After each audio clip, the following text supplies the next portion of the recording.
Pues secretario general del Sindicato de Telefonistas de la República Mexicana, Francisco Hernández Juárez, le agradecemos, secretario, que nos tome la llamada.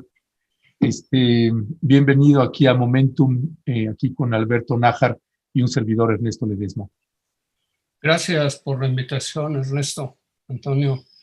Estoy para servirles.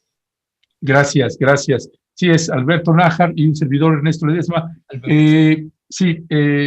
Francisco Hernández Juárez, hay un rumor fuerte que hay una serie de conflictos que se están suscitando al interior de la empresa Telmex, Teléfonos de México. Y se habla que hay pues un emplazamiento de que es posible que el sindicato de telefonistas se vaya a huelga. Hay muy poca información sobre lo que está sucediendo en la empresa. Las cifras, se habla de 3 años con números rojos de la empresa de Teléfonos de México, y ahora, pues en este último año de la pandemia y el escenario que se está viviendo, pues hay poca información, Francisco Hernández Juárez, sobre lo que está sucediendo. ¿Hay un emplazamiento a huelga? ¿No? Y si es así, ¿por qué motivo, Francisco? Mira, hay en realidad 2 emplazamientos. Uno con vencimiento para el día 20, miércoles de la semana que entra, y otro con vencimiento el día 19, un día antes de la semana que entra, también de mayo, los dos, 19 y 20 de mayo.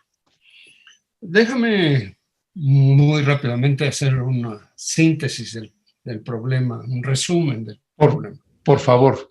En 90, cuando se privatizó la empresa, cuando se le entregó a los nuevos dueños, se les entregó, digamos, con una serie de normas, de obligaciones establecidas en lo que se llamó título de concesión. Hacer inversiones de $2,000 por año, tener crecimientos cuando menos del 10% anual, llevar el servicio telefónico a todas las poblaciones de más de 500 habitantes. Bueno, ahí se plasmaron todas las condiciones que los dueños aceptaron.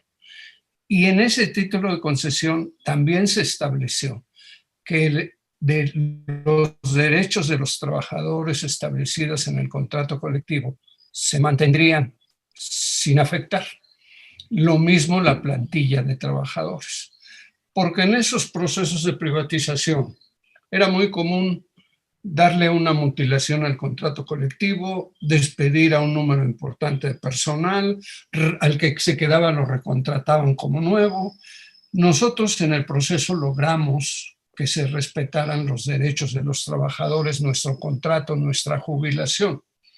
Y bueno, los dueños aceptaron que esas eran las condiciones para tener a Teléfonos de México.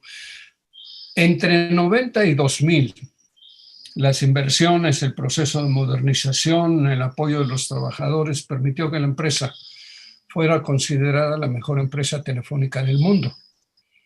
Y a partir de ahí se inició un proceso en el cual el grupo Carso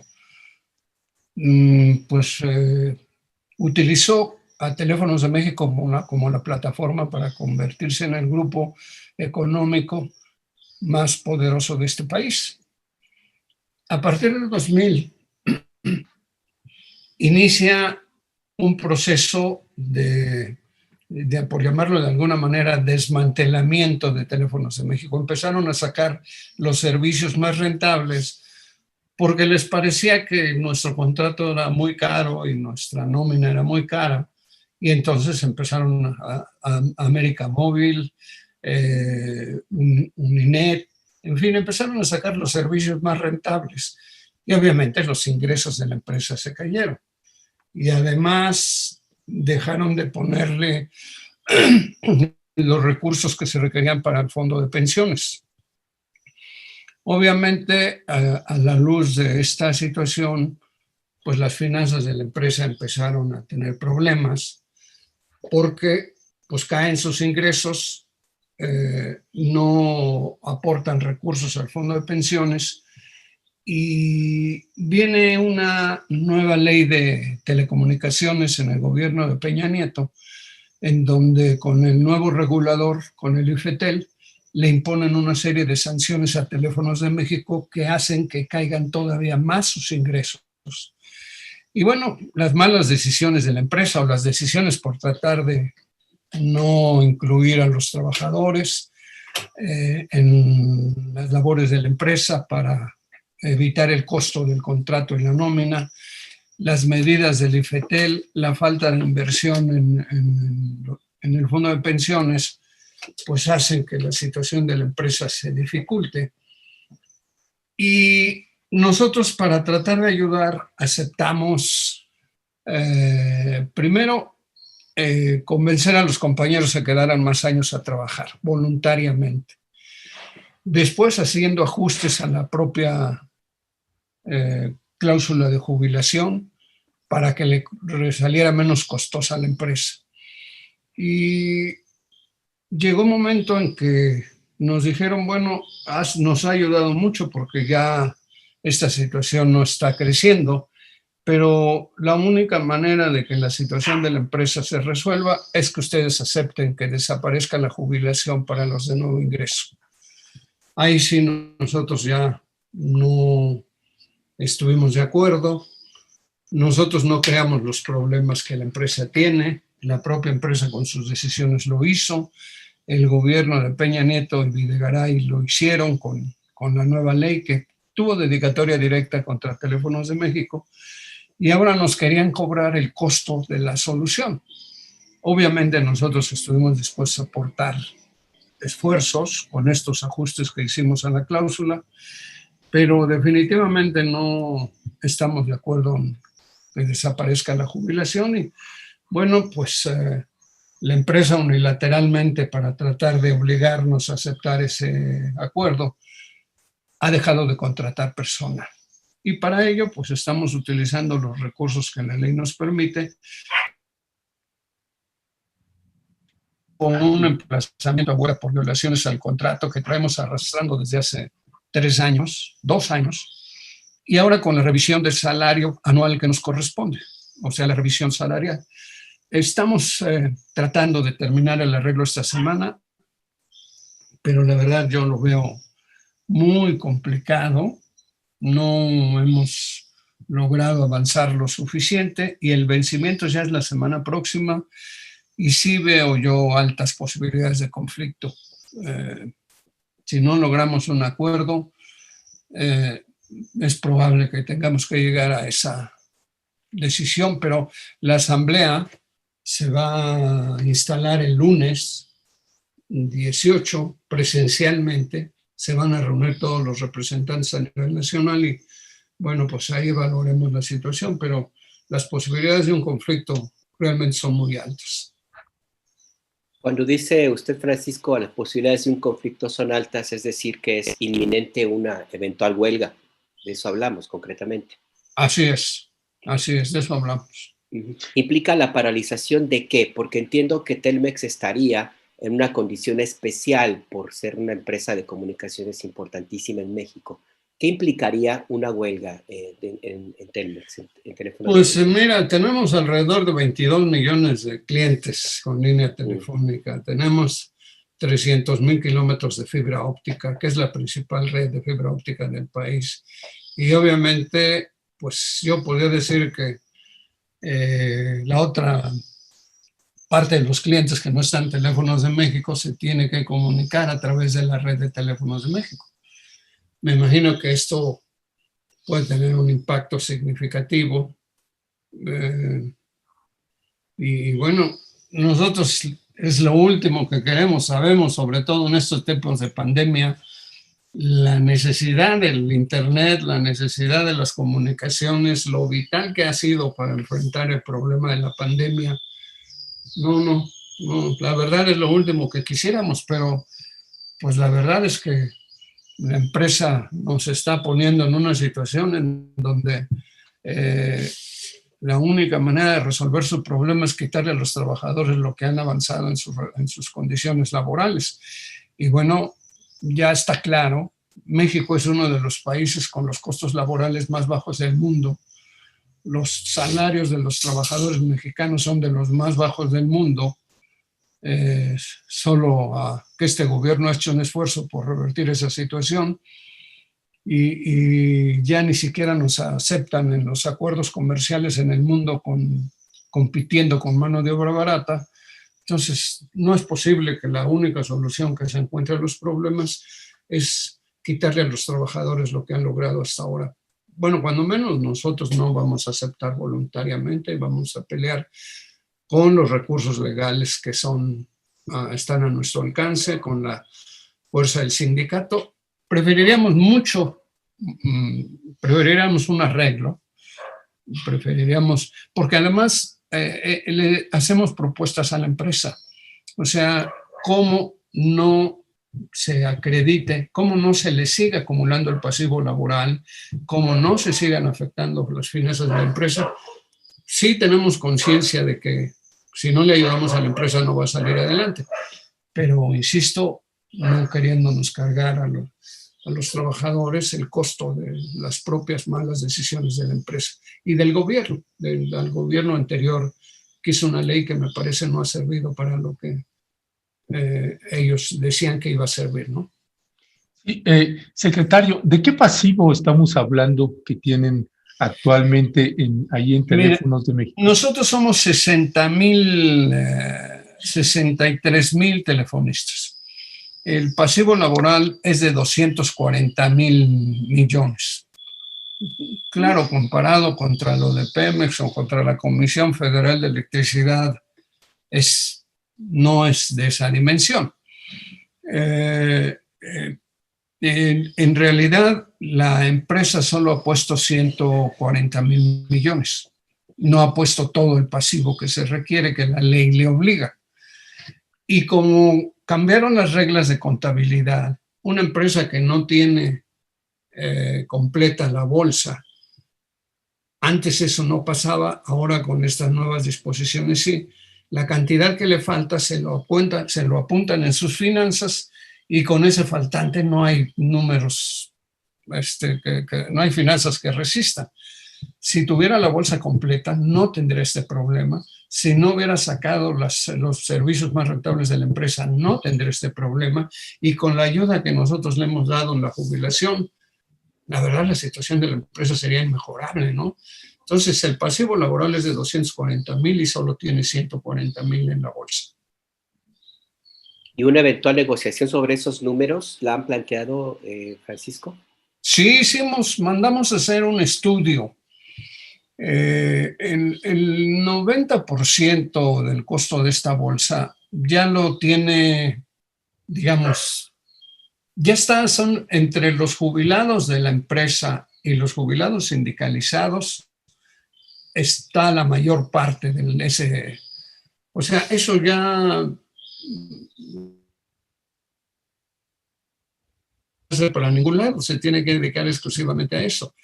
En lo que quiere incidir es en el 6 o 7% del costo que significaría los de nuevo ingreso. Y nosotros pensamos que es una mala idea descuidar el arreglo, porque estamos tratando de lograr un acuerdo en donde ese pasivo laboral se disminuya a cambio de que los trabajadores acepten cambiar por un paquete accionario parte de su pasivo laboral voluntariamente. Es decir, si algunos trabajadores quieren contribuir a ello, cambian una parte de su pasivo laboral, es decir, una parte de su salario, por un paquete accionario por el mismo valor de lo que ellos quieran hacer como acuerdo. Es decir, si es voluntario, es en el porcentaje que ellos quieran. Ese paquete accionario es permanente porque cuando se jubila un compañero y fallece, se acaba el ingreso.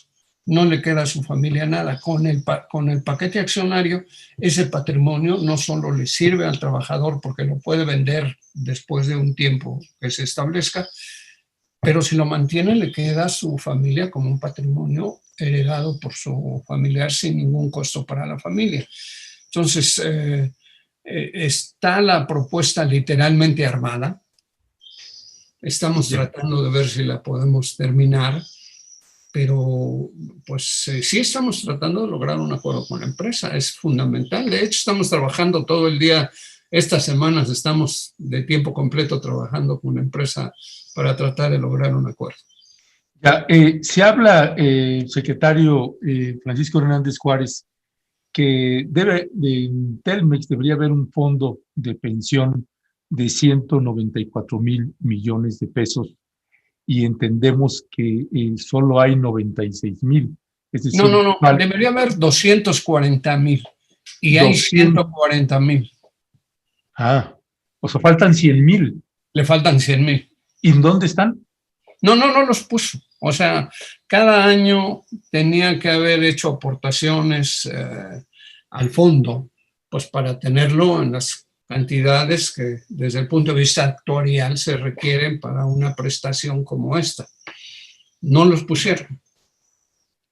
Lo invirtieron en la red. Bueno, pues no está mal tener una red como la que tenemos ahora, pero no lo pusieron en el fondo de pensiones. No lo pusieron.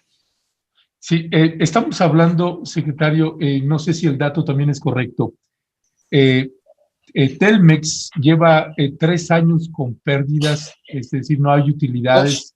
Dos va para el tercero apenas, pero 2 con números rojos, precisamente por estos nuevos métodos de contabilidad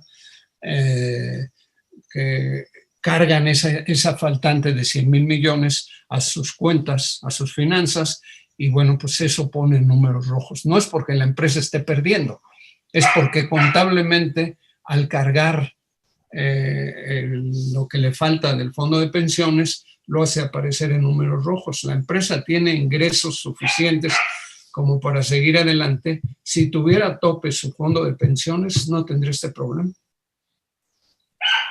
O sea, para no complicarlo demasiado, secretario general, entonces el dinero está, que no lo quieran destinar justo a lo que ustedes están planteando que forma parte de su contrato colectivo de trabajo es otra cosa. ¿Es así? Así es. Y en las negociaciones, secretario general, ¿ha participado el señor Slim o con quién son? Sí. Yo acabo de tener con él el viernes, tuve una reunión con él ayer, tengo una reunión con él mañana también. De hecho, en un rato hoy tengo oportunidad de hablar también con el propio dueño, con Carlos, para pues ver si eso ayuda para lograr un acuerdo. Estamos agotando todas las posibilidades, pero sí, el director está involucrado directamente en la negociación. ¿Y cuál es su ánimo? ¿Cómo lo ve en las conversaciones ya en corto? ¿Cómo lo ve al señor Slim? Pues ellos están con una idea muy fija en que deben quitar la jubilación de nuestro contrato. Yo no tengo autorización de la asamblea rechazó cualquier posibilidad de ella. Yo mismo estoy convencido de que no es necesario. Les hemos presentado propuestas de cómo resolver el problema que ellos tienen de sus finanzas, pero bueno, ese tema, si ellos no retiran esa propuesta, no va a haber conflicto. Sí, claro, porque está ya legalmente puesto en la mesa. Sí. Claro, se habla, no sé si el dato es correcto, secretario general de Telmex, el trimestre pasado, no sé si es correcto que Telmex tuvo una pérdida de 1,200 millones por falta de flujo operativo. ¿Es eso correcto o no? Pues es un poco difícil. Nosotros, para hacer un estudio y determinar el peso específico del pasivo laboral, en fin, hemos estado solicitando información a la empresa y nos la pasa a cuentagotas. Francamente, es difícil a veces estar señalando este tipo de cosas, pero yo me atrevería a decir con todo respeto que para dramatizar la situación, la empresa argumenta que no tiene flujo y que al no tener flujo no puede autorizar los préstamos, que tuvo que pedir prestado para pagar el aguinaldo a los trabajadores jubilados y activos. Admito que en este momento, por todos los ingresos que se han caído por las decisiones de la empresa y del IFETEL, el peso del contrato y de la nómina se lleva una buena parte de los recursos que recibe la empresa, entre 60 y 70%, pero de todas maneras tiene recursos suficientes como para seguir adelante. Entonces, estas cuestiones son más bien, en mi opinión, una especie de dramatización por parte de la empresa para hacer notar el problema y por eso la necesidad, según ella, de que nosotros aceptemos su propuesta. Alberto. Perdón, Ernesto. Sí, perdón, pero es que el micrófono siempre lo tengo en silencio. Al final del día estamos en una situación en la cual las decisiones de mercado que tomó el grupo que controla los propietarios de Telmex por sus propias decisiones mercantiles, comerciales, de enfocar sus baterías en algo que parecía mucho más rentable, como es la telefonía móvil, por ejemplo, pues es lo que termina perjudicando a los trabajadores. ¿Cuál es el ánimo de la Asamblea, secretario general?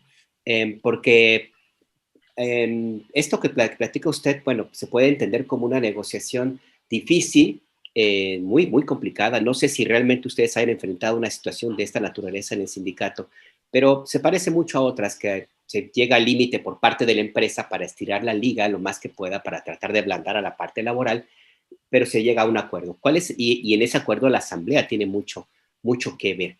¿En los trabajadores en qué ánimo los ve? Bueno, déjenme decirles un antecedente. Para defender la jubilación ya hace algunos años, tuvimos que hacer 3 huelgas. Una de ellas duró 6 meses.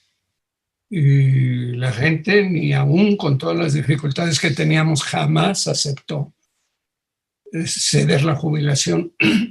Sí aceptó que se hicieran ajustes, pero no ceder en cuanto a quitar la jubilación del contrato colectivo. Ese es el ánimo que hay en los compañeros a nivel nacional. Con todo y que estos momentos de la pandemia no lo hace fácil, para expresar la unidad del sindicato y su preocupación frente al problema, salimos a marchar el 1 de mayo y tuvimos una asistencia muy alta. Yo diría que de las más altas que hemos tenido en los últimos años. Entonces la gente tiene ese ánimo. Obviamente la gente nos da margen para lograr un acuerdo, pero si yo le llego a mis compañeros con una propuesta de que la jubilación va a desaparecer, yo creo que tendrían que negociar con otro porque no me lo aceptarían a mí, me corren. Claro, y yo no veo sentido en llevar las cosas a ese punto, porque en el estudio que mandamos a hacer está claro que el costo de la jubilación ya está disminuyendo rápidamente, que en unos años, calculamos, en unos 20 años la empresa ya no va a tener este problema y sus ingresos obviamente van a mejorar sustancialmente. Pero además me parece que América Móvil, que es la que ha salido beneficiada, o Telcel, debiera apoyar a Teléfonos en México para que saliera adelante. Ya, ahorita que mencionaba IFETEL, con esta política regulatoria de competencia que tiene IFETEL, para quien le está escuchando y que no está familiarizado con esto, ¿cómo les está impactando? ¿Cómo está impactando en la situación actual que tiene Teléfonos de México y los trabajadores? Es este criterio de competencia lo que nos ha afectado de manera importante, porque bueno, las famosas políticas desarrolladas en los últimos años que establecieron que el mercado era el único regulador capaz de establecer condiciones iguales para las empresas a través de la competencia. Pues decirlo así suena muy bien, ¿no? Si tú pones a competir a las empresas, recibes los mejores servicios y los mejores precios. Sí, pero a ver, el país tiene alrededor de 25,000 poblaciones de menos de 500 habitantes. Teléfonos tiene presencia en 22,000. No porque Teléfonos hubiera querido llevar el teléfono a lugares donde ni siquiera salía rentable llevar el servicio telefónico, sino porque así quedó obligada en el título de concesión en 90 cuando se privatizó la empresa.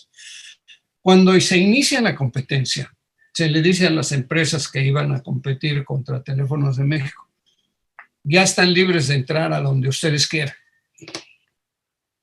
Hasta hoy solo han llegado 2,000 poblaciones. Las otras 22,000, 23,000 ni siquiera les interesa porque son sectores de bajos recursos, sectores con la economía deprimida. Ellos solo van a las poblaciones de altos ingresos, compiten en donde pueden llevarse los clientes que más recursos le dan a Teléfonos de México y donde no hay ingresos atractivos, no van. Entonces, regular solo por competencia es insuficiente. Si no hay obligaciones de inversión, si no hay obligaciones de conectividad, si no hay obligaciones de cobertura, si no se les establecen obligaciones y facilidades para que también puedan tener buenos ingresos, no va a pasar que con la sola competencia ellos hagan llegar a todo el país los mejores servicios de comunicaciones. Entonces, yo creo que el IFETEL ha equivocado totalmente en la estrategia. Creo que además la ley tuvo dedicatoria directa contra Teléfonos de México, simplemente para permitir que la red de Teléfonos de México pueda ser usada sin tener que invertir, sin tener que pagar, supuestamente porque de esa manera se iba a ampliar la cobertura. No se dejó de invertir, la competencia invirtió porque la empresa podían utilizar los recursos de la empresa y el país no recibió los beneficios de esa ley que esperaban. A mí me parece que el IFETEL tendría que cambiar de estrategia y yo creo que este gobierno debería hacer una nueva ley para que realmente se pueda hacer llegar estos servicios a la gente. Hoy queda claro que son más necesarios que nunca. Sin servicios de comunicación modernos, México no va a tener oportunidad de cumplir con sus responsabilidades. Sí, justamente ese es un tema, porque desde el principio prácticamente se obligó a los concesionarios de Telmex a que tenían que conectar a todo el país. Así es. Y existen lugares en donde no hay internet, no hay celulares, solamente la caseta móvil de Telmex. Por eso mi primera pregunta que le quiero hacer, secretario general, en una eventual huelga, ¿cuál es el impacto que tendría ya en el terreno este movimiento sindical? ¿Se paralizará el servicio? ¿Se deja de comunicar? Porque entiendo, y corríjame si no es así, que la mayor parte de las otras empresas telefónicas y de comunicación, pues, necesitan la red de Telmex. O sea, tienen que conectarse porque no han invertido, no han tendido sus cables, para ponerlo en términos llanos. Esa es mi primera pregunta. Y la segunda pregunta tiene que ver también un poco con toda esta que se menciona muchísimo en el chat, sobre las condiciones laborales que llaman algunos de privilegio los trabajadores de Telmex. Algunos incluso dicen que por qué están reclamando. Yo personalmente creo que pues no tiene por qué haber esa consideración, es un derecho, porque los gobiernos neoliberales han planteado los derechos de los trabajadores constitucionalmente establecidos como un privilegio. En esa confusión estamos. Estos dos temas, si me puede contestar, por favor. Bueno, la primera, déjenme decirles, en la primera huelga que tuvimos, el gobierno estaba pensando en no utilizar el famoso recurso de la requisa, que nosotros consideramos que es inconstitucional, etcétera, etcétera, pero bueno, entre que decidía y no, nosotros estallamos la huelga, bajamos el switch y se apagó el servicio telefónico, totalmente. Claro, en ese entonces éramos la única empresa. Me acuerdo de una anécdota muy famosa donde Jacobo Zabludowski decía que no era cierto, y es porque sonaba su teléfono, pero como red interna, pues eso se puede hacer fácilmente, pero no había servicio telefónico. A partir de la segunda huelga ya no fue posible porque el gobierno intervino, requisó la empresa y no nos dejó bajar el switch, si me permiten el término. Y bueno, con eso tuvimos que trabajar. El servicio no se suspendió, pero nosotros sí dejamos de trabajar. fue realmente muy cortito. Entonces, no sabemos qué va a hacer el gobierno. Si el gobierno no requisa, pues se suspende el servicio telefónico. Y con el internet y con las redes de fibra óptica, hay muchos servicios que van a ser automáticos, esos no. Pero los que tengan que ver con el uso de la red y la participación de los trabajadores se suspendería. Ahí depende de qué decida el gobierno hacer. Si requisar o no, creo que ese gobierno ha dicho claramente que ellos no tienen intención de utilizar estos recursos, pero sinceramente no sé, eso está en el aire y pues estamos pendientes de que casi creo que en estos días nos van a mandar llamar para que intervenga el gobierno y tratar de ayudarnos a resolver el problema, ojalá.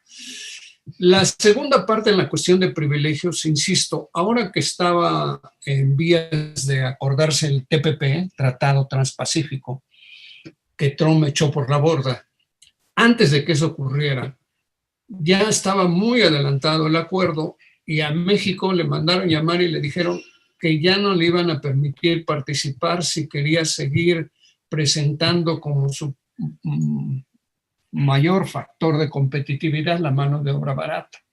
Entonces, en un país de ciegos, pues el tuerto es rey. Pues si a todos, el 90% de los contratos de este país son contratos de protección para los patrones, no para los trabajadores. Muchos sindicatos son sindicatos blancos que no protegen a los trabajadores, sino protegen a los patrones. Bueno, ya tenemos la primera demanda de Estados Unidos contra México por ese tipo de prácticas. Entonces, que un sindicato tenga buenas prestaciones, que un grupo de trabajadores tengan buenas prestaciones, tengan buenos salarios y que su empresa sea exitosa, pues me parece que es una combinación buena para el país. ¿Por qué va a ser un privilegio y por qué se tiene que aceptar que las empresas tengan que mutilar los contratos colectivos y tengan que correr a la gente para sanear sus finanzas? Ya insisto, no va a valer ese criterio. Y nosotros creemos que la mejor prueba de que eso funciona somos nosotros. Claro, si la empresa no rectifica, pues vamos a tener que pelear, pero insisto, sí hay manera de resolver el problema sin mutilar el contrato colectivo. Ya, gracias. Gracias. Francisco Hernández Juárez, secretario general del Sindicato de Telefonistas. En los últimos días, en las últimas semanas, ustedes se han visto sometidos, y particularmente usted, pues a un ataque frontal ahí por parte de la directora de Notimex, San Juana Martín. No me quiere nada. Sí. Bueno. Bienvenido al club, secretario general. Sí. ¿Mandé? Bienvenido al club. Sí, no soy el único, ¿verdad? No.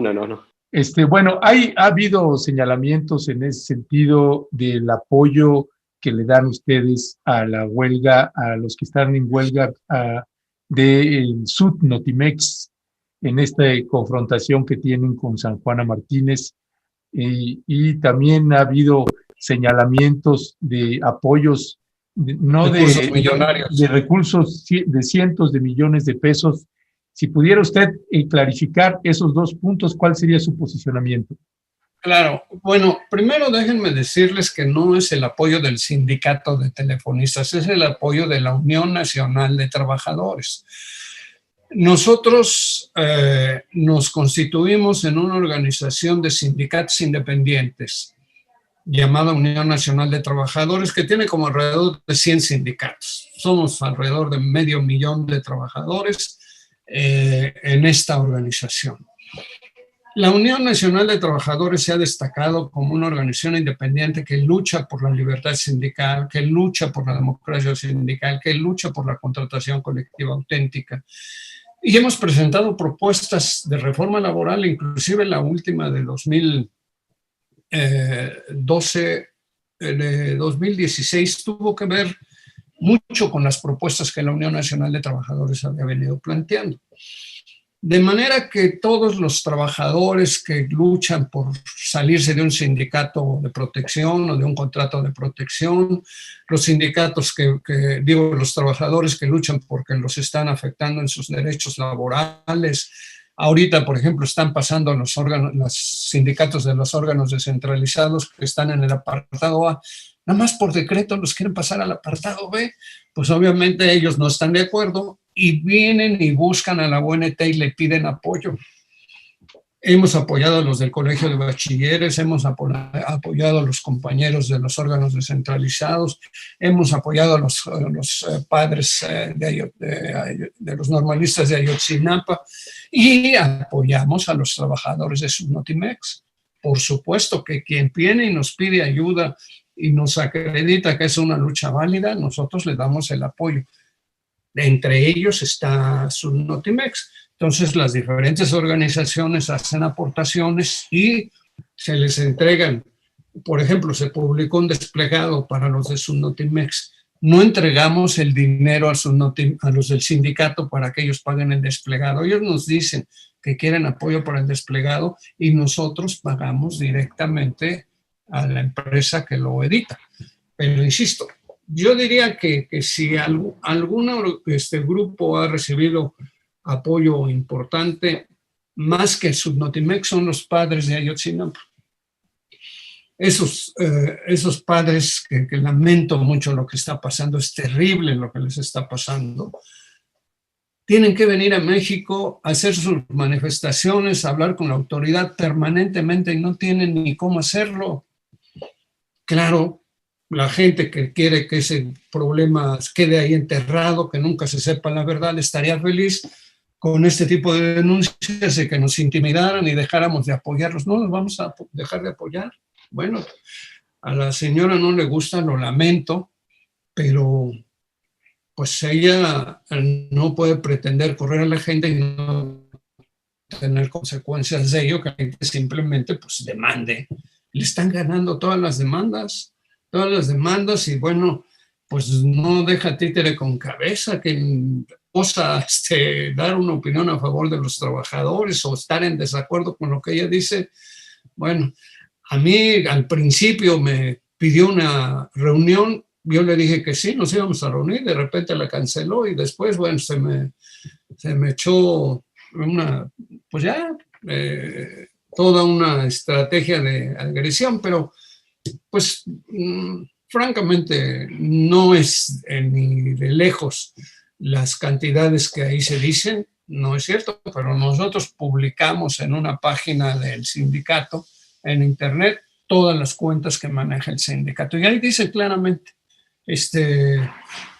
ni mucho menos es esa cantidad, no se entrega directamente nada a los trabajadores, salvo casos muy especiales. Tenemos una comisión que supervisa la manera como se manejan los recursos y nosotros cada 6 meses tenemos que publicar y entregar a una Asamblea Nacional cómo se manejan los recursos. Y yo tengo que pedir autorización a través de la Comisión de Finanzas que se establezca un presupuesto para poder ahí tener recursos, como lo hacen los sindicatos españoles, como lo hacen los sindicatos alemanes, como lo hacen los sindicatos norteamericanos. Pues si se va a fortalecer y si la lucha de los sindicatos democráticos va a fortalecerse, pues hay que ayudar en la lucha, pues eso no más están viendo desde la barrera. Los empresarios sí se reúnen, los gobiernos sí se reúnen, deciden y acuerdan y van hacia adelante juntos. ¿Por qué los trabajadores a través de nuestros sindicatos no lo podemos hacer? O sea, más faltaba. Digo, que disculpe la señora mis respetos, pero no vamos a dejar de mantener esta lucha y este apoyo para los trabajadores que luchan por su libertad y por su democracia. Sí, perdón, adelante Ernesto. No, adelante tú, por favor. Sí, nada más para puntualizar esta última parte, porque esta es la otra campaña que han estado haciendo en su contra y para que usted pueda responderle a la audiencia también. Otra de las críticas dicen, Francisco Hernández Juárez, todo un cacique, lleva 42 años. Tengo toda ahí, la vida. Toda la vida ahí, un cacique que no suelta ahí el poder. ¿Qué le respondería a toda esta gente? Yo estoy de acuerdo. Es el diablo, lo homologan. Yo estoy de acuerdo que ya tengo mucho tiempo en el sindicato, más del que me parecería prudente, por supuesto.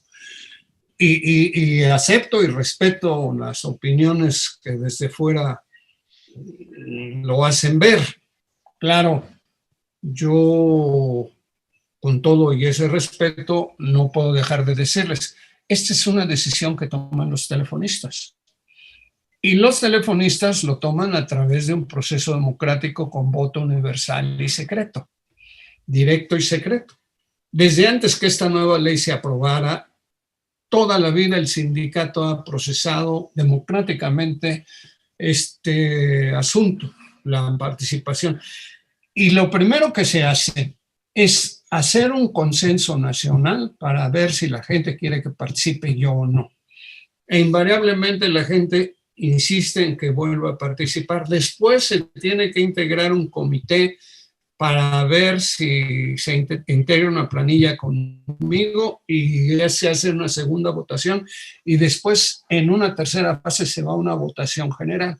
Entonces, insisto, sí, yo estoy de acuerdo que ya es mucho tiempo, ya deben surgir los cuadros nuevos, pero en todas las ocasiones yo he consultado a mis compañeros y ha sido decidido de esta manera. Entonces, ¿ustedes creen que, por ejemplo, el 1 de mayo, si yo tuviera, porque bueno, si hay voces que no están de acuerdo con la política del sindicato, con mi presencia en el sindicato, insisto, también los respeto, son opiniones internas de ahí de grupos que piensan que ya debería cambiarse esto, pero la enorme mayoría sigue, digamos, de niveles de 90-95%. No es de 50, 60, es del 90-95% el nivel de apoyo que yo recibo. Pero sí, estoy de acuerdo que ya es mucho tiempo, en eso les doy totalmente la razón, pero que ha sido decidido democráticamente por mis compañeros, también es cierto. ¿Y ha pensado usted, secretario general, en algún momento decir, ¿saben qué? Ya no, y ya no aceptar este respaldo tan masivo? Sí. Ya inclusive había un proceso en donde teníamos el que iba a quedarse en mi lugar, pero en último momento la gente ya no quiso por una serie de decisiones que tomó el que iba a quedarse en mi lugar, que le alarmaron a la gente, le prendieron las antenas y me lo detuvo. Se abortó ese, pero ya lo teníamos casi armado. Lo que sí les puedo decir a ustedes es que esta ocasión va a ser la última. Solo quiero resolver este problema que tenemos con la empresa y ya. Y vaya problema que hay ahí y que le va a repercutir a muchísimos mexicanas y mexicanos. Ya nada más esta última pregunta para cerrar, secretario.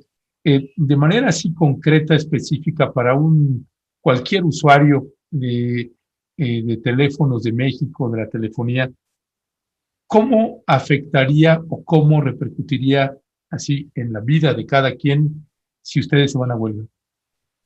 Tendría dificultades para conectarse. Digamos, no, yo creo que de todas maneras habría manera, pero sería como esos momentos de sismo, cuando se saturan las llamadas, la comunicación y se empieza a dificultar y a alentar.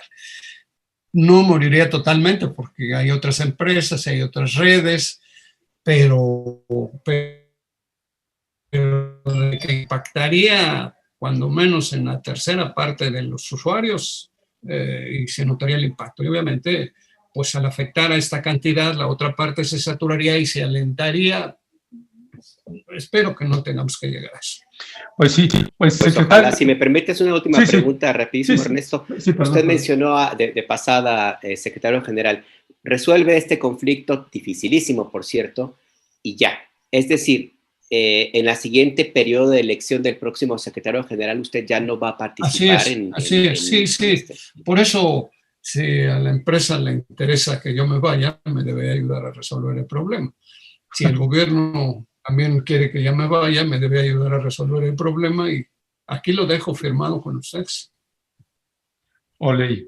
Pues sí, ahora vamos a solicitarle pues la entrevista también a Carlos Slim, a ver si pues la parte patronal empresarial pues da respuesta, porque de pronto en esta campaña que ha habido contra ustedes, contra los telefonistas, pues pareciera que el problema está ahí, y no, el problema, como bien lo acaban de explicar, pues está en los dueños de la empresa Teléfonos de México, y pues hay muchísimos trabajadoras y trabajadoras en un riesgo importante. Así que pues estaremos dándole seguimiento, secretario Francisco. Estoy para servirles. Gracias. Un saludo. Gracias a todos por su atención. Muy amable. Gracias, que tenga buen día y mucha suerte. Gracias, gracias. Suerte también para ustedes. Gracias. Gracias.